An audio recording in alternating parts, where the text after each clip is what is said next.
If you've never taken a tour of the old Washington County Courthouse, now's the time. The 150-year-old historic building has stood the true test of time. This is one of the oldest buildings in the county.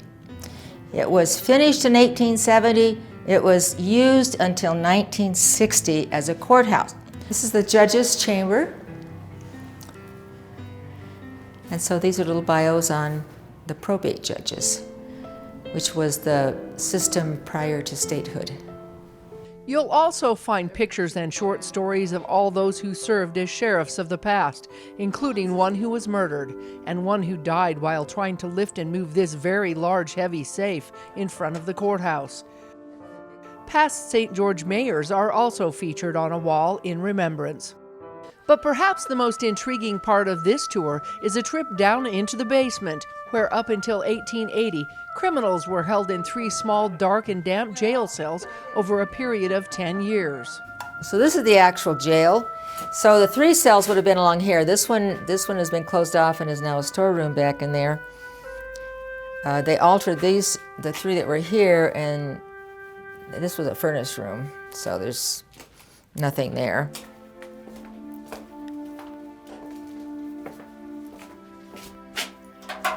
So this is the one we show off.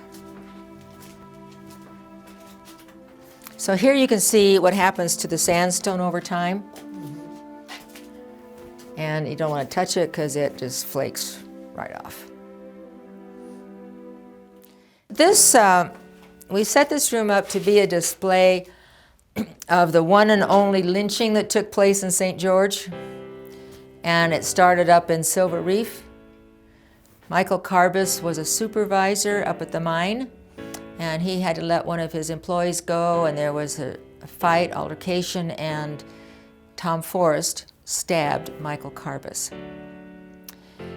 He was eventually captured, although I guess that was quite an effort. He was put in the Silver Reef jail and eventually brought down here to St. George. Sheriff Hardy incarcerated him into this jail cell.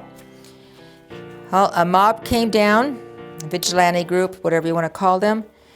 My understanding it was led by Carbis' son. They went to Sheriff Hardy's house, demanded the key, and came over here and broke out the prisoner, took him down the street, and hung him.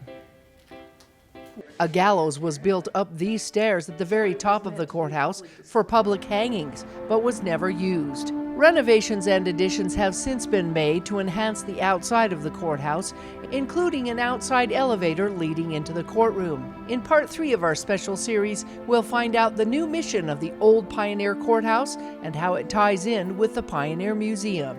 In St. George, Melissa Anderson, Community Education News.